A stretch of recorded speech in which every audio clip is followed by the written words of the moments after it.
அஸ்ஸலாமு அலைக்கும் வரஹ்மத்துல்லாஹி வபரகாத்துஹு.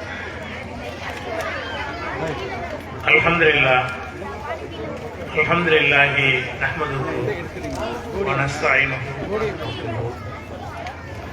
வ நஊது பில்லாஹி மின் ஷுரூரி அன்ஃபுஸினா வ மின் ஸய்யிஆத்தி அமாலினா. மன் யஹ்திஹில்லாஹு ஃபலா முதில்ல லஹு வ மன் யுضللஹு ஃபலா ஹாதிய லஹு. وأشهد أن لا إله إلا الله وحده لا شريك له وأشهد أن محمدا عبده ورسوله. கண்ணியத்திற்குரிய எல்லாம் வல்ல அல்லாஹ் ஜல்ல ஷானஹு தஆலாவின் நல்லடியார்களே, மார்க்க கல்வியை கற்று பட்டம் பெறுகின்ற ஆலிமாக்களுக்கு சான்றிதழ் வழங்குகிற இந்த நிகழ்ச்சியில் நாமெல்லாம் ஆர்வத்தோடு பங்கெடுத்துக் கொண்டிருக்கிறோம். இந்த நேரத்தில் முஸ்லிம்களாகிய நாம் மிக முக்கியமாக கவனத்தில் கொள்ள வேண்டிய ஒரு விஷயம் மார்க்க கல்வியை கற்பதுதான். இந்த மார்க்கத்தில் நம்ம இருப்பதற்கு என்ன காரணம்? உலகத்தில் பல மார்க்கங்கள் இருக்கிறது. அவங்கெல்லாம் மார்க்கத்தில் எதுக்கு இருப்பாங்கன்னு கேட்டால், இந்த உலகத்தினுடைய ஒரு ஆதாயத்துக்காக தான் இருப்பாங்க.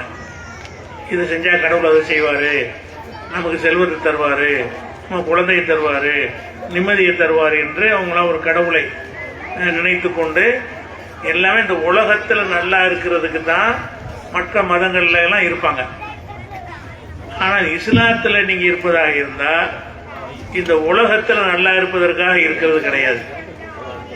நம்ம தொழுறோம் என்றால் தொழுதால் பணக்காரன் ஆயிடுவோமா, நோன்பு வைத்தால் பெரிய மந்திரி ஆயிடுவோமா, அல்லது ஹஜ்ஜி செஞ்சோம்னு சொன்னால் கவர்னர் ஆயிடுவோமா, பெரிய தொழிலதிபர் ஆயிடுவோமா?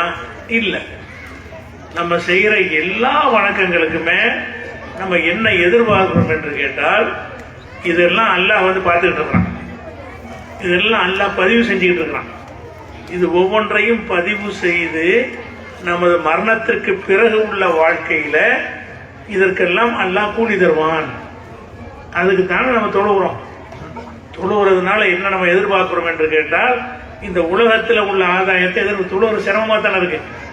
தொழுவது சிரமமா, தொழுகாம இருப்பது சிரமமான்னு கேட்டா தொழுவதுதான் சிரமம். தொழுவாம இருந்தால் ஜாலியா இருக்கலாம். நோன்பு வைப்பது சிரமம், பட்டினியா இருப்பது சிரமம் தானே. நோன்பு வைக்காமல் இருப்பது சொகுசாக சாப்பிட்டு கொண்டிருக்கலாம். ஹஜ்ஜி செய்வது கூட ஒரு சிரமம் தான். பெரிய காசு, நம்முடைய நேர உழைப்பெல்லாம் செய்கிறோம். இதில் என்ன நமக்கு சிரமம் தான். அது இல்லைன்னு சொன்னால் அந்த நேரத்தில் எங்கே சுற்றுலா போயிட்டு வரலாம் இல்லை. அப்போ அதெல்லாம் செய்யாமல் நம்ம எதுக்காக வேண்டி இந்த இபாதத்துகள் இருக்கிறர்கள் எல்லாத்தையும் செய்கிறோம் என்று கேட்டால், நம்முடைய ஒரே நோக்கம் ஆகிரத்தில் அல்லாஹ்விடத்தில் இது கூலி கிடைக்கும். இதுதான் நோக்கம். நம்ம இந்த காரியங்கள்லாம் செஞ்சால் அல்லாஹ்விடத்தில் கூலி இருக்கிறது.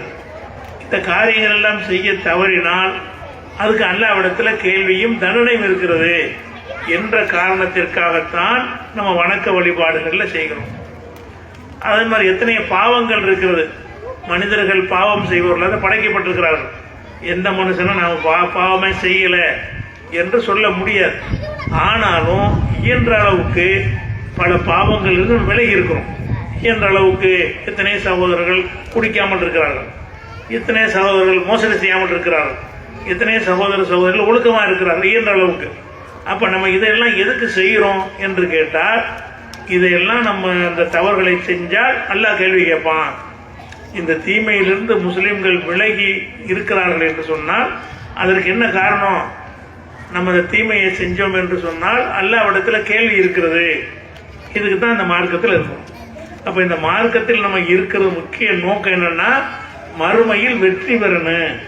மறுமையில் வெற்றி பெறுவதற்காக அல்லாஹ் என்னென்னலாம் சொல்லி இருக்கிறானோ அதையெல்லாம் செய்வோம். கஷ்டமா இருந்தாலும் சிரமமா இருந்தாலும் அதையெல்லாம் செய்வோம். செய்வதன் மூலமாக அல்லாஹ் நமக்கு மறுமையில, இது கொஞ்ச காலத்து வாழ்க்கை, ஒரு 50 வருஷமோ 60 வருஷமோ உள்ள ஒரு வாழ்க்கை. அது மாதிரி இப்ப இந்த கொரோனா வந்துச்சு, 30-40லயே மக்கள்லாம் போயிட்டாங்க. இப்ப அடுத்த கொரோனா அடுத்த வாரத்தில் வர ஆரம்பிக்கிறது. இப்போ அடுத்த கொரோனா வந்து அது என்ன போகும்? பல நாடுகளில் கொரோனா சர்டிஃபிகேட் இல்லாமல் மடக்குறான்னு அறிவிச்சுட்டாங்க. அப்ப அடுத்தது இப்ப வரப்போகிறது. அப்ப வந்த அதிக இழப்புகள், அதிக சாவுகள், சின்ன வயசு மரணங்கள்லாம் அதிகமாக ஏற்படக்கூடிய ஒரு காலம் நமக்கு முன்னாடி காத்து கொண்டிருக்கிறது. அப்ப சின்ன அற்ப உலகம் இல்லை. முழு வாழ்க்கையை நீங்க வாழ்ந்தாலும் ஒரு 60-70க்கு மேல இருக்க முடியாது. அதுக்கு முன்னாடி எல்லாம் எடுத்துட்டாங்கனாலும் போய் தான் ஆகணும். அப்ப இந்த அற்பமான உலகத்தில் உள்ள சுகங்களை நம்ம தியாகம் செய்வதன் மூலமாக நமக்கு மறுமையில் என்ன கிடைக்கும் என்று கேட்டால் அழிவு இல்லாத வாழ்க்கை. சொர்க்கத்துக்கு நம்ம போயிட்டோன்னு வைங்களேன், எத்தனை வருஷத்துக்கு சொர்க்கத்தில் இருப்போம்? ஒரு 50 வருஷம், ஒரு 100 வருஷம், பல பல பல பல பல கோடி வருஷங்கள் இருக்கும். அழிவே இல்லை. சொர்க்கத்தில் நம்ம இன்பத்தை அனுபவிக்கிறோம் என்று சொன்னால் இந்த உலகத்தில் உள்ள எந்த இன்பமும் லிமிட்டா உள்ளதானே. பணக்காரனா கூட எப்பவும் பணக்காரனா இருக்க மாட்டான். ஒரு காலத்துக்கு அவனும் ஏழையா போயிடுவான், அவனுக்கு கஷ்டங்கள் வந்துடும். அல்லாஹ் தரக்கூடிய அந்த சொர்க்கத்தில் தரக்கூடிய இன்பங்கள் இருக்கிறத அதெல்லாம் எப்படிப்பட்டது என்று சொன்னால் நிரந்தரமாக ஹாலிதீன பிஹா, அதில் நிரந்தரமாக இருப்பா. அங்க சாவு கிடையாது, அங்க அழிவு கிடையாது, அங்க முதுமை கிடையாது. எல்லாம் நடுத்தர வயசு உள்ளவர்களாகத்தான் சொர்க்கத்துக்கு போவாங்க. அங்க கிழவன் கிழவிகள்லாம் யாருமே இருக்க மாட்டாங்க, வயசாக மாட்டாங்க. அப்ப அந்த மாதிரியான ஒரு இன்பத்தை அனுபவிக்கிற ஒரு வாழ்க்கைக்காக வேண்டி, நீண்ட நெடுங்கால வாழ்க்கைக்காக வேண்டி இங்கே கூட தியாகங்களை செய்கிறோம். அதே மாதிரி அல்லாஹ் கொடுக்குற தண்டனை இருக்க, அதுவும் லேசப்பட்டதா இருக்காது. இங்க உங்களை என்ன தண்டிப்பான்? 5 வருஷம் ஜெயிலுன்னு சொல்லுவான், 10 வருஷத்துக்கு ஜெயில் கொடுப்பான், அதிகபட்சமான தண்டனை மரண தண்டனை கொடுப்பான். இவ்வளவுதான் இந்த உலகத்தில் உங்களுக்கு தண்டனை கொடுக்க முடியும். ஆனால் அல்லாஹ் கொடுக்கிற தண்டனை இருக்க, நரகம்னு போட்டான்னு சொன்னா அந்த வேதனையை தாங்கி கொள்ள முடியாது. நெருப்புன்னு அப்படிப்பட்ட நெருப்பு. நம்ம ஒரு சாதாரண தீக்குச்சியுடைய நெருப்பு கூட நமக்கு தாங்கி கொள்ள முடியாது. ஆனால் அங்க என்ன செய்யும்? பயங்கரமான நெருப்புல கொண்டை போட்டு தோல் எரிய எரிய எரிய கருகி போக போக புதுத்தோட மாத்திக்கிட்டே இருப்போம்னு எல்லாம் சொல்லி காட்டுறான். குள்ளமா நலுஜத்து ஜுலூதுகும் பத்தல் நாகும் ஜுலூதன் கைரகா. அவங்களுடைய தோள்கள் கருகி போகும் பொழுதெல்லாம் புது புது தோள்களை மாற்றிக்கொண்டே இருப்போம், வேதனை செஞ்சுக்கிட்டே இருப்போம். அப்படிப்பட்ட ஒரு வேதனை இருக்கிறது. அந்த வேதனை நமக்கு வரக்கூடாது. சொர்க்கத்துக்கு போவதற்கு ஆசைப்படுறோம், நரகத்துக்கு போகக்கூடாது பயப்படுறோம். அந்த 2 நோக்கத்துக்காகத்தான் இந்த உலகத்துல இந்த மார்க்கத்தில் நம்ம இருக்கிறோம். முஸ்லீம்களா இருக்கிற யாரும் அந்த நோக்கத்து தான் இருக்க வேண்டும். முஸ்லீம் ஆனால் நீங்க உலகத்தில் பார்க்கணும், நம்ம தான் நிறைய கஷ்டப்படுறோம். வேற ஒரு சமுதாய மக்களை விட முஸ்லீம்கள் தான் உலகத்தில் அடக்கப்படுறோம், நசுக்கப்படுறோம், துன்பத்திற்கு உள்ளாக்கப்படுறோம், உரிமைகள் மறுக்கப்படுகிறோம். முஸ்லீமாக இருக்கிற காரணத்தினால் இந்த உலகத்தில் பெரிய ஒரு அந்தஸ்தோடையும் கௌரவத்தோடய நம்ம வாழ முடியல. இப்போ ஆதிக்க சக்தியெல்லாம் நம்ம நசுக்கப்படுறோம். தெரிஞ்சுக்கிட்டே இங்கே இருக்கிறோம், தெரிஞ்சுக்கிட்டு நம்ம என்ன செய்யறோம்? இருந்துட்டு போகுது, பரவாயில்ல, இங்கே தானே கஷ்டப்படுத்துவீங்க. நாங்கள் இந்த உலகத்துக்காக வாழக்கூடியவர்களாக இல்லை, மறுமைக்காக வாழ்றோம். அப்படிங்கிறது தான் இந்த மார்க்கத்தினுடைய பேசிக்கா இருக்கிறது. எனக்கு முன்னாடி உரையிலோட அந்த ஆசியா அவர்களை பற்றி சொன்னார்களா இல்லை? பிறனுடைய மனைவி அவங்க என்ன செஞ்சாங்க? ஒரு பட்டத்து ராணியா இருக்கிறாங்க. ஒரு ராணியா இருந்தா என்ன இருக்கு? சாதாரண ஜனநாயக நாட்டிலேயே ஒரு பிரதமர் அவர்கிட்ட சொன்னா மனைவியும் கூட்டிகிட்டு எல்லாத்துக்கும் போகும். அவனுக்கு கிடைக்கிற மரியாதை அந்தஸ்துலாம் மனைவிக்கும் கிடைக்கும். அப்ப அந்த காலத்து மன்னர் ஆட்சியில் என்ன இருக்கு? அவங்க தான் எல்லாமே. அப்ப அந்த மாதிரியான சொகுசு வாழ்க்கையில, ஆடம்பர வாழ்க்கையில இருக்கக்கூடிய ஒரு வாய்ப்பை பெற்றவர்கள் மூசா நபி சொல்லக்கூடிய ஓரிரை கொள்கை ஏற்றுக்கொள்கிறார்கள். கணவன் நான் தான் கடவுள் இருக்கிறான். மூசா நபி உன்னையும் என்னையும் படைச்ச வேற ஒரு கடவுள் இருக்கிறான் அவர் சொல்றாரு. இந்த அம்மா என்ன செய்யறாங்கன்னா அவரை ஏத்துக்கிறாங்க. ஏன்னா அவர் சின்ன வயசுல வளர்க்கவும் செஞ்சாங்க. அந்த ஆதரவு போட்டுட்டோம்னா மூசா நபியை வளர்ப்பாங்க. சின்ன பிள்ளையில வளர்த்து பார்த்துக்கிறதுனால அவர் உண்மையை தான் பேசுவார், வளர்ப்பு பிள்ளை மாதிரி அப்படின்னு விளங்கி மூசா நபி சொல்லக்கூடிய அந்த மார்க்கத்தை அவர்கள் என்ன செய்யறாங்க? ஏற்றுக்கொள்றாங்க. ஏற்றுக்கொண்டதை ரகசியமா வச்சுக்கல, பகிரங்கமாக்குறாங்க. கணவனுக்கு தெரிவிக்கிறாங்க, நீ கடவுள் இல்ல, உன்னை என்னையும் படைச்ச வேற ஒரு கடவுள் இருக்கிறான் என்று அவங்க சொல்றாங்க. இப்படி சொன்னா என்ன நடக்கும்? சொன்னா அவன் கொடுங்கோலனா இருக்கிறான். மூசா நபிக்கு எதிராக இருந்த ஃபிரௌன் பெரிய சர்வ அதிகாரம் உள்ள ஆட்சியாளனாக இருக்கிறான், இரக்கம் இல்லாதவனாக இருக்கிறான், கொடுமைப்படுத்துறவனாக இருக்கிறான். அப்படிப்பட்டவனுடைய ஆட்சியில போயிட்டு நீ கடவுள் இல்லைன்னா என்ன ஆகும்? இப்ப ஏற்கனவே அனுபவிச்சுட்டு இருந்தாங்க, எல்லாம் போயிடும். இதுவரைக்கும் என்னென்ன இன்பங்கள், அணிகலன்கள், ஆடைகள், ஆபரணங்கள், அந்த மாட மாளிகைகள், சொகுசு சாதனங்கள் எல்லாமே போயிடும். அப்ப இவ்வளவு இன்பங்கள் நம்மளை விட்டு போயிடும்னு தெரிஞ்சு கூட அவங்க அதை ஏத்துக்கிறாங்க. நீ கடவுள் கிடையாது, என்னை படைத்த இறைவன் தான் இருக்கிறான்னு என்ன செய்யறாங்க, ஏற்றுக்கொள்றாங்க. அது மாத்திரம் இல்லாம இன்பங்கள் போனாலும் பரவாயில்லை, துன்பங்கள் எக்ஸ்ட்ரா வரும். சும்மா விடுவானா, அடிப்பான், சித்திரவதை செய்வான், ஜெயிலில் அடைப்பான், சாப்பாடு கொடுக்க மாட்டான், பலவிதமான துன்பங்களை அனுபவிக்க வேண்டி வரும். அப்ப இருக்கிற இன்பங்களை எல்லாம் இழக்க வேண்டி வரும், இல்லாத துன்பங்களை எல்லாம் சுமக்க வேண்டி வரும். தெரிஞ்சுக்கிட்டு தான் ஏத்துக்கிறாங்க. இதெல்லாம் வரும் என்று தெரிந்து கொண்டு ஏற்றுக்கொண்டார்கள். அப்ப ஏன் ஏற்றுக்கொண்டார்கள்? இதெல்லாம் எதுக்கு எவனாவது ஏத்துக்கிறவானா? இவ்வளவு பெரிய வாய்ப்பு, இவ்வளவு பெரிய அந்தஸ்து இருக்கும் போது அதை விட்டுட்டு எவனாவது வந்து வேற ஒரு தப்பான ஒரு கொள்கைக்கு முடிவு நோக்கி யாராவது போவானா? அவங்க போனாங்க. இப்போ லாஸ்ட் தானே, உலக கணக்கு பண்ணினா பெரிய பெரிய நஷ்டமான ஒரு முடிவை தானே அவங்க எடுத்திருக்கிறாங்க. ஏன் இந்த முடிவு எடுத்தாங்கன்னா அவங்களுக்கு இது உலகம் பெருசாவே தெரியல. அல்லாஹ் சொல்லுந்த ஃபிரௌனுடைய மனைவி சொல்லும் போது, இது கால ரப்பிப்னிலி இந்தக பைத்தம் ஃபில் ஜன்னா, இறைவா சொர்க்கத்துல எனக்கு நீ ஒரு மாளிகை தந்துரு. இந்த மாளிகைலாம் மாளிகை இல்லை. அழகா கம்பேர் பண்ணி பார்க்கறாங்க, ஒப்பிட்டு பார்க்கறாங்க. இவனுடைய மாளிகை என்ன மாளிகை, இந்த அரண்மனை என்ன அரண்மனை, எத்தனை வருஷம் இருக்கு, என்ன சொகுசு இருக்கு. அங்க அல்லாஹ் வைத்திருக்கிற மாளிகை அதை விட பிரம்மாண்டமானதாகவும் அதிக சொகுசு மிக்கதாகவும் என்றென்றும் நிலைத்திருக்கக்கூடியதாகவும் இருக்கும் என்று விளங்கி கொண்டு கேட்கிறார்கள். ரப்பிபனிலே இந்தக பைத்தம் ஃபில் ஜன்னா, எனக்கு ஜன்னத்தில் ஒரு மாளிகையை தா, சொர்க்கத்தில் ஒரு மாளிகையை தா. நஜ்ஜினி மின் ஃபிரௌன வ அமலிஹி, ஃபிரௌனை விட்டு அவனுடைய கொடூரத்தை விட்டு என்னை காப்பாத்து. நஜ்ஜினி மினல் கௌமில் லாலிமீன், இந்த அநியாயக்கார கூட்டத்திலிருந்து என்னை காப்பாத்து என்று சொல்லி கேட்டதிலிருந்து கொடுமைப்படுத்தப்பட்டார்கள் என்பது விளங்குகிறது. அப்ப ஏன் இதை ஏத்துக்கிட்டாங்க? அவங்களால் என்ன காரணத்துக்கு அதை ஏற்றுக்கொண்டார்கள் பார்த்தா இந்த ஒரு காரணம் தான். என்ன காரணம்? இது அற்ப உலகம், நம்ம போய் நிரந்தரமா இருக்கிற உலகம் வேற, நம்ம லட்சியம் வேற.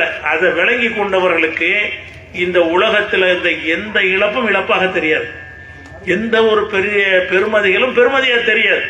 அவளுக்கு எதுவும் தெரியும், அதுவா இதுவா என்று வந்தால் அதை தேர்ந்தெடுக்கணும். அது வராட்டி நன்றி உலகத்தை அனுபவிச்சுட்டு போங்க. இதுவா அதுவான்னு ஒரு கேள்வி நீங்க சந்திக்க வேண்டி வந்துச்சுன்னு சொன்னா, எனக்கு அதுதான் வேணும், இதை விட்டா தான் அது கிடைக்கும், நீ இஸ்லாத்தை விட்டா தான் உனக்கு இது கிடைக்கும் என்று சொல்லப்படுமையானால், நீ உன்னுடைய ஒழுக்கத்தை விட்டால் உனக்கு அது கிடைக்கும் சொல்லப்படுமையானால், உன்னுடைய நேர்மையை விட்டால் உனக்கு இது கிடைக்கும் என்று சொல்லப்படுமையானால், எனக்கு அதான் வேணும். அதுக்காக நான் எவ்வளவு கஷ்டம் வேண்டாலும் கிரேண்ட் வர்றதுக்கு பேர் தான் இஸ்லாத்தில் நம்ம இருக்கிற காரணம். அப்ப இந்த இஸ்லாம்ங்கிறது வந்து இதுதான் முதல்ல இதை தெரிஞ்சுக்கிட்டா தான் முஸ்லிம். அதுக்கு தான் அந்த அம்மா வந்து தரபல்லாஹு மசலன் இல்லதி நாமனும் இம்ராத்த ஃபிரௌன், மூமினான மக்களுக்கு இந்த ஃபிரௌன் மனைவியை ஒரு முன்மாதிரி அல்லாஹ் காட்டுகிறான். இந்த பொண்ணு மாதிரி இருந்தா தான் நீ மூமின, இந்த பெண்ணு என்ன மாதிரி நடந்து கொண்டாரோ அந்த நம்பிக்கை உனக்கு இருந்தா தான் நீ மூமின். அவங்க தான் மாடல். மூமின்னு கண்டுபிடிக்கிறது அந்த அம்மாவை பாரு. அந்த அம்மாட்ட என்ன பார்க்கிறோம், அந்த அம்மாவிடம் அறிந்து கொள்ற விஷயம் என்ன, இந்த உலகத்தை விட அந்த உலகம் பெருசுங்கிறதுல உறுதியா இருந்தாங்க. அதான் அறிகிறோம். அந்த அம்மாவுடைய வரலாறு நம்ம என்ன அறிகிறோம், இந்த உலகத்தை விட அது பெருசு, இந்த ஃபிரௌனுடைய கொடூரத்தை விட அல்லாஹ்வுடைய அதாபு பெருசு, செய்கிற அநியாயத்தை விட நரகம் பெரிய கடுமையான வேதனை தரக்கூடியது என்பதைத்தான் தெளிவாக வழங்கி வைத்திருந்த காரணத்தினால்தான் அவர்களால் அந்த பட்டத்து ராணிங்கிற பதவியை துறக்க முடிந்தது, எல்லா சுகங்களையும் இழக்க முடியுது, எல்லா விதமான துன்பங்களையும் சகித்துக் கொள்ள முடிந்தது என்று பார்க்கும் பொழுது, நம்ம இந்த மார்க்கத்தில் இருப்பதற்கு பேசிக் நோக்கமே என்னவா இருக்கணும், ஆகரத்து மறுமை மறுமை மறுமை தான்.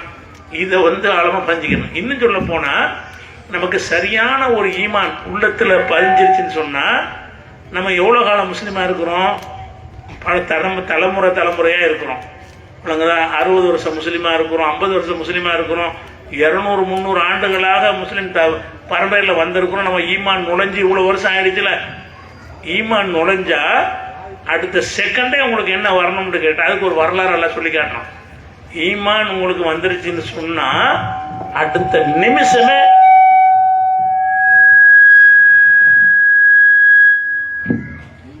ஈமான் உங்களுக்கு வந்துருச்சுன்னு சொன்னா அடுத்த நிமிஷமே உங்கள்ட்ட என்ன செஞ்சிருந்த ஒரு பெரிய மாற்றம் வரணும் என்பதற்கு ஒரு நிகழ்வை, அதே மூசா நபி காலத்தில் நடந்த ஒரு நிகழ்வை நமக்கு அல்லாஹ் சொல்லி காட்டுகிறான். என்ன நிகழ்வு? அவர் போய் ஃபிரௌன்ட்ட நான் இறைவனுடைய தூதர்னு சொல்றாரு. என்ன ஆதாரம் வச்சுக்கிறேன்னு கேட்கிறான். அவர் ஆதாரம் சில அற்புதங்கள், கைத்தறியை போட்டாரு, பாம்பா மாறுது, நான் இறைவன் தான் இதை கொடுத்தான் பாரு, இறை தூதர் என்பதற்கு இதுதான் ஆதாரம் என்று அவர் சொல்லுகிறார். அவன் என்ன சொல்றான்னு கேட்டா, இது மாதிரி எங்க ஊர்ல நிறைய பேர் இருக்கிறாங்களே, அந்த நாட்டில் வந்து நிறைய இந்த மந்திரவாதிகள் இருந்தாங்க.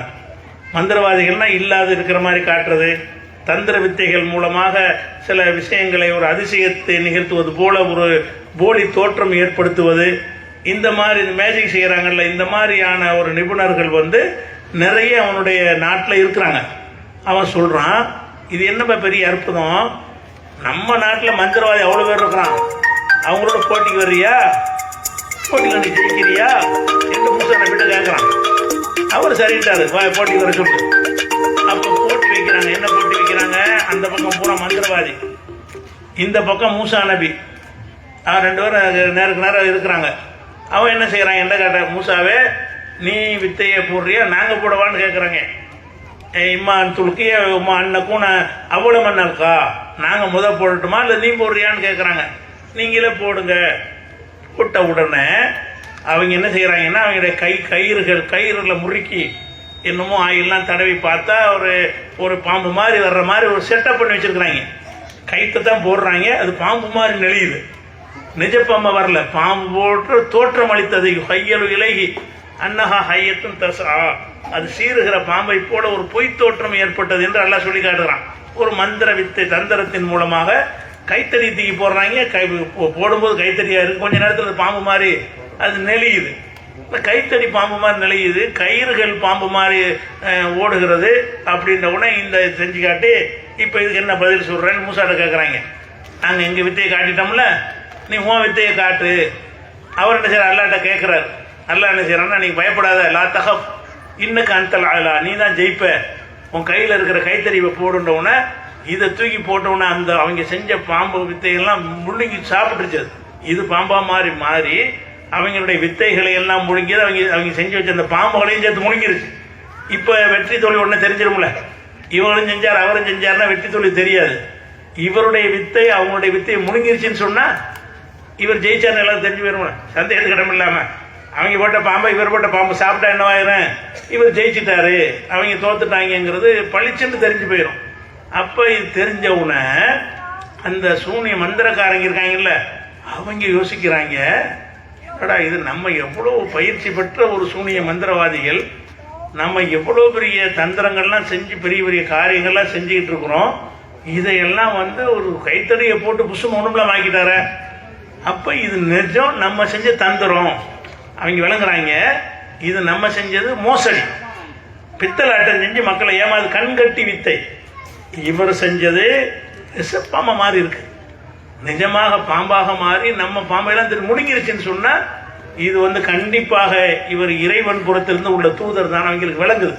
பொதுமக்களுக்கு விளங்குறதுக்கு முன்னாடி போட்டிக்கு வந்த சூனியக்காரங்களுக்கு விளங்குது. என்ன விளங்குது, நாம செஞ்சது சூனியம், இவர் செஞ்சது அற்புதம்.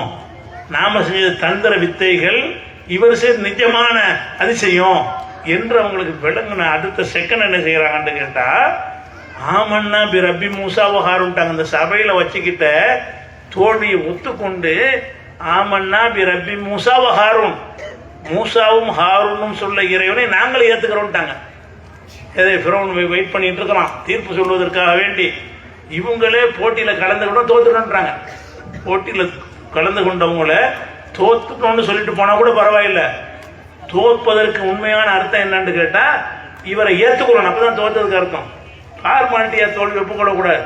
இவர் செஞ்சது அப்ப இறை தூதர் என்ற முறையில தான் செஞ்சிருக்காரு மனசுல பட்டுச்சுன்னு சொன்னா அதை உடனே அறிவிக்கணுமா இல்லையா? அவங்க என்ன செய்யறாங்க, அவர் தான் ஜெயிச்சார். எதை வச்சு ஜெயிச்சாரு, இறைவனை வச்சுதான் ஜெயிச்சார். அதனால இவரை மூசாவும் ஹாரூனும் எந்த இறைவனை சொல்லுகிறார்களோ அந்த இறைவனுடைய சப்போர்ட் அவருக்கு இருக்கிறது, அதன் மூலம் அவர் செஞ்சிருக்கிறாரு என்று விளங்கி ஆமன்னா பி ரப்பி மூசாவோ ஹாரூன்ட்டாங்க.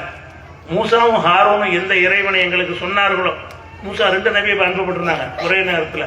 அதனால மூசாவும் ஹாரூனும் எந்த இறைவனை சொன்னார்களோ அந்த இறைவனை நாங்க ஏத்துக்கிறோம் அப்படின்னு அவங்க அறிவிச்சுட்டாங்க. இங்கதான் சோதனை. ஈமான்ங்கிறது உள்ள நுழைஞ்சா என்ன ஏற்படும் என்பதற்கு உள்ள கட்டம் இதுதான். இதை சொன்னவன் அவன் என்ன கேட்கிறான், பிறவன் கேட்கிறான், என்னடா இது, நான் உங்களை வந்து போட்டிக்கு அழைச்சிருக்கிறேன், நான் உங்களுக்கு பரிசு தருவதாக அறிவித்திருக்கிறேன், என்னை கேட்காம நீங்க அறிவிச்சிருக்கீங்களா?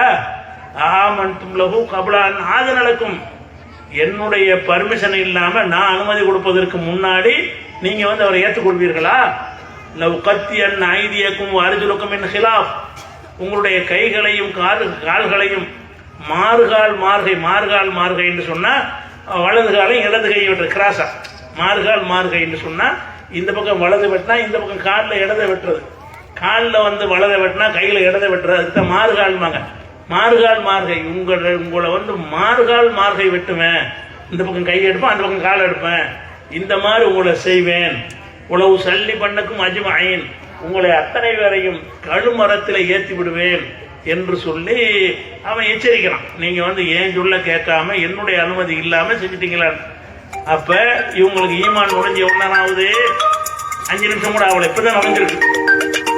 இந்த சூனியக்காரன் மந்திரக்காரங்களுக்கு ஈமான் நுழைஞ்சு 10 வருஷம் நமக்கெல்லாம் பாரம்பரியம் சொல்லிட்டு இருக்கிறோமே, எங்க தாத்தா காலத்திலிருந்து முஸ்லீமா இருக்கிறோம், பாப்பா காலத்துல முஸ்லீமா இருக்கிறோங்கிறோமே, அப்படிலாம் உங்களுக்கு இல்லை.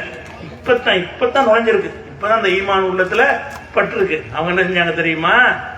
ஃபக்கல் ஈமான் தகால், நீ என்ன வேணாலும் செஞ்சுக்கடா, இன்னமா தக்கலி ஹாதிகள் ஹயாத்த துன்யா, இந்த அற்பமான உலகத்தில் தான் நீ தீர்ப்பளிக்க முடியும். என்ன தீர்ப்பளிச்சிருவ? கையை வெட்டுறது கால் வெட்டுறது உலகத்துல என்ன செய்வ? நாங்க உலகத்துக்கு அவனை ஏற்றுக்கிறவே இல்லை. மூசாவுடைய இறைவனை நாங்க ஏற்றுக்கொண்டு உலகத்துக்கு கிடையாது, ஆகிறதுக்காக வேண்டி. அப்ப பாருங்க, அந்த ஈமான் நுழைஞ்ச அடுத்த செகண்ட் இதுதான் ஈமான். இதுல நம்ம ஈமான் கிடையாது. ஈமான் நுழைஞ்ச அடுத்த செகண்ட் என்ன வரணும்னு கேட்டா, துன்யாவை விட ஆகிறது பெருசுன்னு வரணும். எவ்வளவு பெரிய ஒரு ராட்சசன் வந்து மிரட்டுகிறான், எவ்வளவு அதிகாரம் கையில வச்சிருக்கிறான், அவன் நினைச்சதெல்லாம் ஃபார்மாலிட்டியை நெசமா செய்யக்கூடியவனா இருக்கிறான். அப்ப கைகால வெட்டுனா என்ன ஆகுறது? வெட்டி போட்டு கழுமரத்துல ஏற்றி கழுமரட மரத்துல கட்டி தொங்க விட்டுருவாங்க சாவர வரைக்கும். அதுலயே ஆணி அரைச்சு தொங்கிக்கிட்டே இருக்கானு, ரத்தம் ஓடி ஓடி ஓடி அதுல துடிச்சு சாவுறதுன்னா இந்த கொடுமைக்கு பயந்து எவனாவது வந்து அவன் கட்டுப்பட மறுப்பானா? இவ்வளவு பெரிய எச்சரிக்கை அவன் விடுகிறான், அதுபடி செய்வான். எச்சரிக்கையை வந்து பொய் மிரட்டல் நிஜமா செய்வான். அந்த ஒரு மிரட்டலுக்கு வந்து கூட அவங்க என்ன செய்யறாங்கன்னா, இன்னமா தக்கலி ஹாதிகள் ஹயாத்த துன்யா, நீ இந்த அற்பமான உலகத்தில் தான் நீ தீர்ப்பளிக்க முடியும். என்ன தீர்ப்பளிப்ப? நரகத்தில் போட்டுருவியா? அல்லாஹ் தரக்கூடிய தண்டனை தந்துருவியா? நீ என்ன செய்வ? இந்த அற்ப உலகத்தில் உன்னுடைய தீர்ப்பு செல்லும் சொல்லி உசுர கொடுத்தாங்களே. அப்ப இந்த துன்யாவோ ஆகரத்தாண்டு கொஸ்டின் வரும்போது நீங்க ஆகரத்தை தேர்ந்தெடுத்தால் தான் நீங்க வந்து முஸ்லீமா இருக்க முடியும். இல்லைன்னா சும்மா இஸ்லாத்தை வந்து ஒரு அரசியலுக்கு சொந்த உலக ஆதாயத்துக்கு பயன்படுத்தின்னு அர்த்தம். உலகத்தில் நமக்கு ஒரு ஜமாத், நமக்கு ஒரு கூட்டம், நமக்கு ஒரு கபுருஸ்தான், நமக்கு ஒரு சபை, அதுக்காக வேண்டி இஸ்லாத்தில் இருக்கிறீங்களே தவிர நீங்க அல்லாவுக்காக மறுமைக்காக இஸ்லாத்தில் உள்ளவங்களா இருந்தா என்ன வரணும்? இதுவா அதுவானா அதுதான். உங்க முன்னாடி கேள்வி வைக்கப்பட்டாலும் இதுவா அதுவானா எனக்கு அதுதான். இந்த முடிவு வந்தாங்களா இல்ல? மறுமையில் வெற்றி பெறுதான் அடிப்படை. இஸ்லாமிய அடிப்படை என்ன? மறுமையில் நாம ஜெயிக்க வேண்டும். உலகத்துல எவ்வளவு கஷ்டப்பட்டாலும் பரவாயில்லை, சரி மறுமையில ஜெயிக்கணும்ன்றதுனா நிறைய அமல்கள் மூலம். நம்ம இந்த காலத்துல இந்த மாதிரி தியாகத்துக்கெல்லாம் வழி இல்லை, நம்ம பிறவனை சந்திக்க போறது கிடையாது. இருந்தாலும் நம்மளால இயன்ற அளவுக்கு சில நல்ல அமல்களை செஞ்சு வணக்க வழிபாடுகளை ஜாஸ்தியா செஞ்சுதான் நம்ம என்ன செய்ய முடியும்? மறுமையில வெற்றி பெற முடியும். ஆனாலும் நம்ம செய்கிற தொழுகைகள் ஒழுங்கா இருக்குதா, ஏற்றுக்கொள்ளத்தக்க வகையில இருந்ததா, அது தூக்கி எல்லாம் மூஞ்சில் எறிகிற வகையில இருந்ததா நமக்கு தெரியாது. நம்ம வச்ச நோன்பு அல்ல விரும்பக்கூடிய வகையில இருந்ததா, அதுலயும் ஏதாவது கோல்மால் பண்ணி இருக்கிறோமா? நம்ம நோன்பு வச்சு நினைச்சிட்டு இருக்க அல்ல வைக்கல நினைச்சா அப்படின்னு செஞ்சிருவது. இந்த ஷஹீதுகளுக்கெல்லாம் சம்பவம் சொல்லி காட்டினாங்கல்ல, உயிர் தியாகிக்கு மூஞ்சில் எரிஞ்சிடும். என்ன உயிர் தியாகி? எனக்காடா செஞ்ச? நீ உலகத்துல வீரண்டு பேர் வாங்கத்தானே செஞ்ச? கொடைவுல கூட்ட எல்லாம் கேட்பான்ல, எனக்காட வாரி வாரி கொடுத்த, வல்லண்டு பேர் வாங்கத்தானே கொடுத்த. அப்ப அல்லா ஏத்துக்கிறோம் ஒன்று இருக்கு, நம்ம செய்யறது நினைச்சிட்டு இருக்கிறோம், நம்ம கரெக்டா செஞ்சு நினைச்சிட்டு இருக்கிறோம். ஆனால் கரெக்டா செஞ்சோமா இல்லையாங்கிறது அவன் தான் தீர்மானிப்பான். நம்ம கரெக்டா செஞ்சோம்னு நினைக்கிற பல விஷயங்கள் கரெக்ட் இல்லாம போயிடலாம். அப்படி போனால் நம்ம ஒரு தொழுகிறோம், நோம்பலாம் வச்சுட்டோம், சொர்க்கத்துக்கு நினைச்சிட முடியாது. அதெல்லாம் ஏத்துக்கிட்டா தான் போக முடியும். நம்ம செஞ்ச வணக்க வழிபாடுகள் ஏற்கப்பட்டால் தான் நீங்க சொர்க்கம் கிடைக்கும். ஏற்கப்படுமான்னு உங்களுக்கு எப்படி தெரியும்? ஏற்கப்படும் வகையில் அமைந்ததா என்று உங்களுக்கு எனக்கு யாருக்குமே தெரியாது. அப்ப என் ரசூலுல்லாஹ்வுக்கு தெரியாது. எப்படி சொல்றாங்க? மாதிரி மை ஃபோன் பி, எனக்கு அல்லாஹ் என்ன செய்வான் என்று எனக்கு தெரியாது. என்று ரசூல் ஸல்லல்லாஹு அலைஹி வஸல்லம் சொல்லக்கூடிய ஒரு விஷயம் சொல்லுங்கன்னு அல்லாஹ் குர்ஆன்ல கட்டளை விட இருக்கிறான். அதனால இப்போ என்னன்னு கேட்டால் நம்ம மறுமையில் வெற்றி பெறணுமா இருந்தால் ஒரு ஆபத்தான ஒரு பரீட்சை, நமக்கு கஷ்டமான ஒரு பரீட்சை, தேர்வோமா தேர மாட்டோமான்னு பரீட்சை. பேப்பர் நிறைய எழுதி கொடுத்துட்டு வந்துட்டோம், அப்படி தப்பு தப்பாக இருந்தால் கோழிப்படத்தில் கிடைக்கும். பேப்பர் 10 பேப்பர் நிறைச்சி கொடுத்துட்டீங்க, ரிசல்ட் கரெக்டாக இருந்தால் தானே அவன் ஏற்றுக்கிற மாதிரி இருந்தால் தானே மார்க் போடுவான். அப்போ நம்ம என்ன செய்கிறோம், பயப்படுறோம், என்ன மாதிரி நம்ம இருந்தது சரியா தவறா தெரியலையே. அப்படி இருந்தால் எவ்வளவு கஷ்டப்பட்டு பாடுபட வேண்டியிருக்கேன். அப்படிப்பட்ட ஒரு நிலையில் தான் நம்ம வாழ்க்கை ஓடிக்கிட்டு இருக்கு, நம்ம எல்லாருடைய வாழ்க்கையும் ஓடுகிறது. அப்படிப்பட்ட நேரத்தில் நம்ம மறுமையில் வெற்றி பெறுவதற்கு ஒரு குறுக்கு வழி, ஷார்ட்கட், இஸ்லாத்துலேயும் ஷார்ட்கட் இருக்கிறது. உலகத்தில் எல்லாத்துக்கும் குறுக்கு வழி சொல்லி தர்றாங்கல்ல, குறுக்கு வழியில் பணக்காரனா வருவதுக்கு அதுக்கெல்லாம் சில வழிகள்லாம் சொல்லி தருவாங்க. அது எல்லாமே ஃப்ராடு பித்தலாட்டமாக இருக்கும். உலகத்தில் குறுக்கு நேர்மையான வழியில் போனால் தான் கரெக்டாக இருக்கும். குறுக்கு வழியில் அவருக்கு என்ன செய்வாங்க, மல்டி எம்எல்எம் அது இதுன்னு போட்டு என்ன செய்வான், அடுத்தவனை ஏமாற்றி சம்பாதிக்கிறதுக்கு பல வழிமுறைகள் உலகத்தில் இருக்குது. அதை இஸ்லாம் ஏற்றுக்கல. ஆனால் நீ ஆகரத்தில் ஜெயிக்கிறதுக்கு அல்லாஹ் ஒரு குறுக்கு வழி தர்றான். சில குறுக்கு வழிகள் உங்களுக்கு தந்திருக்கலாம். என்ன குறுக்கு வழின்னு கேட்டால், நீங்கள் இந்த மார்க் கொஞ்சம் முன்ன பின்ன வாங்கினால நீங்கள் சொர்க்கத்துக்கு போயிடலாம். அப்படி ஒன்று இருந்தால் எப்படி இருக்கும், தொழுகை நோம்பெல்லாம் செய்கிறோம், இது பாஸ் மார்க்குக்கு பத்தலை வச்சுக்கிடுவோம். நம்ம தொழுத நோம்பு இதெல்லாம் என்ன செய்யலை, பாஸ் மார்க் எல்லாம் போடுவானாட்டு தெரியல, அதில் நிறைய விஷயங்கள் விடை தப்பாக போயிடுச்சு.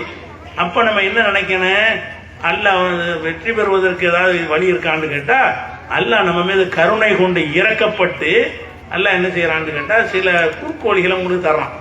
அதில் ஒரு குறுக்கு வழி தான் நீங்கள் மார்க்க கல்வியை கற்றுக்கொண்டு அது அடுத்த ஆளுக்கு சொல்லிக் கொடுக்கறது.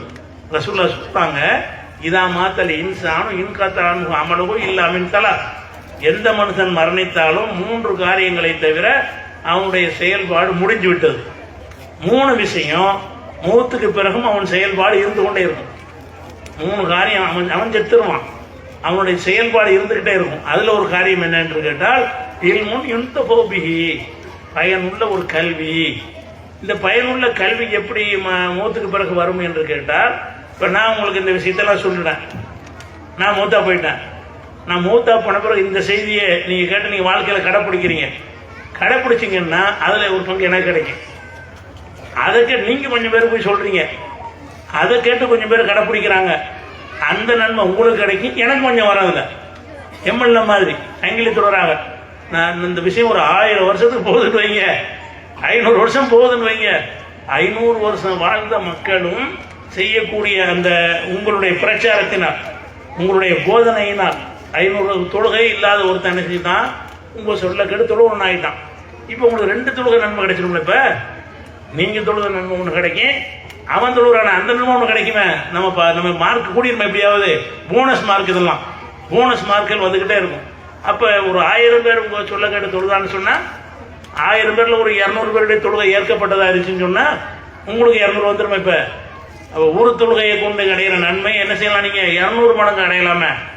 இது தலைமுறையாக சில காரியங்கள், சிலருடைய சேவைகள் கியாமத் வரைக்கும் நீடிக்கக்கூடியதாக இருக்கும். உதாரணத்துக்கு சொல்வதாக இருந்தால், இந்த புகாரி இமாம் ஹதீஸ் கலை அறிஞர்கள்லாம் இருக்காங்கல்ல, அவங்களாம் என்ன செஞ்சாங்கன்னா சிரமப்பட்டு ஊராக பிரயாணம் பண்ணி ஹதீஸை தொகுத்து தந்துட்டு போயிட்டாங்க. நான் ஒரு கிதாபை எடுத்து புகார்லேருந்து ஒரு ஹதீஸை படிக்கிறேன். நான் இங்கே படித்தேன்னா அவருக்கு நன்மை போய் சேருது. அவர் மூத்தா போய் 1000 வருஷத்துக்கு மேலே ஆகுது. புகாரி இமாம்ங்கிறவர் மூத்தா போய் 1000 வருஷத்துக்கு மேலே ஆயிடுச்சு. அவருடைய கிதாபை எடுத்து நான் என்ன செய்கிறேன், ஒரு ஹதீஸை வாசிக்கிறேன். இந்த ஹதீஸ் இந்த கிதாபில் இருக்குதுன்னு சொல்லி நான் விளங்கி படிக்கிறேன் என்று சொன்னால், அல்லாஹ் என்ன செய்வான்னா அந்த புகாரிக்கு அவர் எனக்கு சொல்லி தந்த மாதிரி மார்க்கை போட்டுருவான். எனக்கு நான் படித்ததுக்கு எனக்கு மார்க் இருக்குது, எனக்கு மார்க் போட்ட மாதிரி எல்லாம் என்ன செய்வான்னு கேட்டால் அந்த புகாரிக்கு மார்க் போடுவான். எத்தனை பேர் இந்த புகாரி ஹதீஸ் எடுத்து காட்டுறீங்களோ, காட்டும் பொழுதெல்லாம் அவருக்கு ஒரு ராயல்ட்டி மாதிரி போயிட்டு, ராயல்ட்டி கொடுப்பாங்கல்ல, அவருக்கு ஒரு ஷேர் போய்கிட்டே இருக்கும். தூக்க முடியாது, மழையளவுக்கு நன்மைகள் குவிஞ்சுக்கிட்டே இருக்கும். அப்போ இந்த பயனுள்ள கல்விகள் மூலமாக, நம்ம ஒரு புத்தகத்தின் மூலமாக, ஒரு உரையின் மூலமாக, ஒரு பயான் மூலமாக, ஒரு பாடம் நடத்துவதன் மூலமாக சிலரை தயார்படுத்தணும் என்று சொன்னால், அல்லது இது இவங்க தான் செய்யணும்னு கிடையாது, தனிப்பட்ட நண்பர்கள் முறை கூட சொல்லி நீங்கள் ஒரு கெட்டவனை, ஒரு குடிகாரனை திருத்திட்டேன்னு வைங்க, அப்போ அந்த பாவத்தில் இருந்து அவன் விடுபட்டிருக்கான்ல, அதுக்கு ஒரு நன்மை எல்லாம் கொடுப்பான்ல, அந்த நன்மை உங்களுக்கு வந்துடும். அப்போ அவர்கள் செய்யக்கூடிய எல்லா நன்மைகள்லையும் உங்களுக்கும் ஒரு பங்கு வந்துச்சுன்னு சொன்னால், இப்போ நம்ம மார்க் கொஞ்சம் முன்ன பண்ண கவலை இல்லை தானே. நம்ம வாங்குற நம்ம வணக்கத்துக்கு பெறக்கூடிய மார்க்கில் கொஞ்சம் முன்ன பின்ன இருந்தாலும் அது வந்து நம்ம பேலன்ஸ் பண்ணிடும். முன்ன பின்ன இருந்தாலும் ஒரு 1000 பேருடைய நன்மை எனக்கு கிடைக்கிறது, ஒரு 500 பேருடைய நன்மை எனக்கு கிடைக்கிறது. அப்படிப்பட்ட ஒரு சிறந்த வழியை இந்த ஆலிமாவா இருக்கக்கூடியவர் தேர்ந்தெடுத்துருக்கிறீங்க. நீங்க தேர்ந்தெடுத்ததன் மூலமாக வெறுமனை படிச்சுட்டு இருந்தா கிடைக்காது. இந்த படிச்சதை அஞ்சாமல் மக்களுக்கு எடுத்து சொல்ல வேண்டும், மக்களை நல்வழிப்படுத்த வேண்டும், தீய காரியம் செய்பவர்கிட்ட போய் சந்தித்து தீமையை தடுக்க வேண்டும், நன்மை செய்யாமல் இருக்கிற மக்கள்கிட்ட போய் இந்த நன்மையை செய்ய தூண்ட வேண்டும். இதெல்லாம் செய்து உங்க பேச்சை கேட்டு ஒரு 10 பேர் நேர்வழிக்கு வந்தார்களே ஆனால் 11 பேருடைய நன்மை உங்களுக்கு கிடைக்கும். நீங்க ஒண்ணு, அவங்க ஒரு 10. அப்ப 10 பேர் உங்களால் நேர்வழிக்கு வந்தால் 11 பேருடைய அமல்ல உங்களுக்கு பங்கு கிடைக்கிறது. அப்ப சொர்க்கத்திற்கு செல்வதற்கு வந்து போனஸ் மார்க் அள்ளி தர்றான்ல, அது எதன் மூலம் தான் பெற முடியும்? இந்த கல்வி கற்றதுனா மட்டுமில்ல, கற்று இல்முன் யுன்தஹு, பயனுள்ள கல்வியை கற்றுக் கொடுக்கணும், பயனுள்ளதா இருக்கணும். அப்ப உங்களுக்குள்ள வைத்துக் கொள்வதற்கு படிச்சீங்கன்னு சொன்னா ஏதோ படிச்சேன்னு ஒரு மார்க் எல்லாம் போட்டுருவான், அவ்வளவுதான் கிடைக்கும். இதை என்ன செய்யலாம் என்று கேட்டால், நீங்க பிரச்சாரம் சாவர வரைக்கும் நான் பிரச்சாரம் பண்ணிக்கிட்டே இருப்பேன், என்னால் இயன்ற அளவுக்கு நான் சொல்லிக்கொண்டே இருப்பேன் என்று நீங்கள் இருந்தால் உங்களுக்கு என்ன கிடைக்கும்? பலருடைய இபாதத்துகள்ல உங்களுக்கு பங்கு, பலருடைய வணக்கங்கள்ல உங்களுக்கு சவாபு, உங்களுக்கும் அதில் ஒரு கூலி கிடைக்கும் என்ற ஒரு விஷயமாக இந்த மார்க்க கல்வியை கற்றுக்கொள்ளுதல் என்பது அல்லாஹ் கொடுத்திருக்கக்கூடிய ஒரு பெரிய ஒரு போனஸான ஒரு வழி. இந்த போனஸ் வழியின் மூலமாக நம்ம ஜெயிச்சிடலாம் மறுமையில. எப்படி இன்ஷா அல்லாஹ் என்ன செய்யலாம்? நம்ம தொழுகை நோன்புல முன்ன பின்ன இருந்தாலும், சரியான முறையில் செய்யாட்டாலும், அதில் கொஞ்சம் மார்க் மிஸ் ஆக போனாலும் பரவாயில்லை, இதெல்லாம் போட்டு நிறைச்சி எல்லாம் என்ன செய்வான்னு கேட்டா, நீ உனக்கு என்னப்பா 1000 பேருடைய தொழுகை உனக்கு கிடைக்குதா, போ இழுத்துட்டு போங்க சொர்க்கத்துக்குன்றுவான்ல. அப்ப அதானே அதுக்கு அர்த்தம், ரசூலுல்லாஹ் சொன்னதுக்கு அர்த்தம் தானே. பயனுள்ள செத்ததுக்கு பிறகு அமல் செய்யறானா என்ன அர்த்தம்? நீ செத்துருவாப்பா, நீ செத்ததுக்கு பிறகு நீ அமல் செய்யற, அப்ப நான் செத்துருவேன், எனக்கு பிறகு நீங்க என்ன செய்வீங்க, அமல் செய்றீங்கன்னா நான் செய்யறேன்னு அர்த்தம். நான் சொல்லி நீங்க செய்றீங்கன்னு அர்த்தம். நான் சொல்றதுக்கு நான் இருக்கவே மாட்டேன். அந்த செய்தி உங்களுக்கு வந்து சேர்ந்து கொண்டு இருக்குமே ஆனால், அப்ப நானே செய்வதாக அல்ல என்ன செய்யறான், எடுத்துக் கொடுக்குறான் என்று சொன்னால் இது எவ்வளவு பெரிய ஒரு கிஃப்டை நீங்கள் பெற்றிருக்கிறீர்கள். மார்க்க கல்விங்கிறத பெற்றிருக்கிறீங்க. பெற்றுக்கொண்டவர்கள்ட்ட செய்ய முக்கியமான கடமை என்னன்னு கேட்டா, உறுதிமொழி எடுக்கணும். நாங்க நிறைய மக்களுக்கு இதை கொண்டு பிரச்சாரம் செய்வோம், தெரிஞ்சதை போய் அடுத்த சொல்லுவோம். அது சொல்வதில் எவ்வளவு பெரிய துன்பம் கஷ்டம் வந்தாலும் அந்த ஆசையாவை நினைத்துக் கொள்வோம், அந்த மந்திரக்காரனை நினைத்துக் கொள்வோம். என்ன கஷ்டம் வந்தாலும் துன்யாவை ஆகிறதுக்காக எதை நான் சகித்துக் கொள்வேன் என்று இருந்து நீங்கள் செய்தால் உங்களுடைய கிரேடு எங்கேயோ போயிடும். இல்லைன்னு சொன்னா இந்த படிச்சது பைசா பண்ணி கிடையாது, படிச்சு செயல்படாட்டி என்ன செய்ய, அது கொஸ்டின் தான் வரும். அதனால படித்தவர் என்ன செய்யணும், அதை போக இன்னும் படிக்காத இருக்கிறவங்க இருக்கிறீங்கல்ல, நீங்கள் உள்ள என்ன செய்யணும், இவ்வளவு ஒரு போனஸான வழியில் யாராவது விடுவீங்களா? இவ்வளவு நன்மை கிடைக்கிற வழின்னு சொன்னா உலகத்துல கிடைக்கும் என்றா நீங்க விடுவீங்களா? நீ வந்து நீ ஒரு 1000 ரூபா கொடு, உனக்கு மாசம் 1 லட்ச ரூபா கிடைக்கும்னா எவனா இந்த வாய்ப்பை விடுவீங்களா? எல்லாரும் ஆசைப்படுவீங்கல்ல, இளைஞர்ல இருந்து சின்னது கிளவியில இருந்து கிளம்பி நம்மகிட்ட ஆசைப்படுவீங்களா இல்லையா? அந்த மாதிரி என்ன செய்யணும்னா, இது இவ்வளவு பெரிய வழி இருக்குதுன்னு சொல்லி இந்த சின்ன வயசு பிள்ளைகள் மாத்திரம் இல்லாம பெரிய வயசு ஆளுங்களும் ஆசைப்படணும். ஆசைப்பட்டு நாங்களும் மார்க்கத்தை கத்துக்கிறோம் என்று என்ன செய்யணும், அதுக்குரிய அனுரோடத்தை அணுகி 100 கணக்கில் வந்து கத்துங்கன்னு வைங்க, உங்களுக்கு அது கிடைக்கணும். 10 பேருக்கு லிமிட் எழுதியா கொடுத்துட்டான்ல, எத்தனை பேர் கொடுத்தாலும் அவனுடைய கதை. அவன் வந்து விசாலமானவன், நல்லா என்ன செய்யறான், தாராளமானவன், எவ்வளவு வாசிவன், அவன் விசாலமா தாராளமா அள்ளி தரக்கூடியவன். 1,00,000 பேர் இது மாதிரி செஞ்சா 1,00,000 பேருக்கு அவன் தருவான்.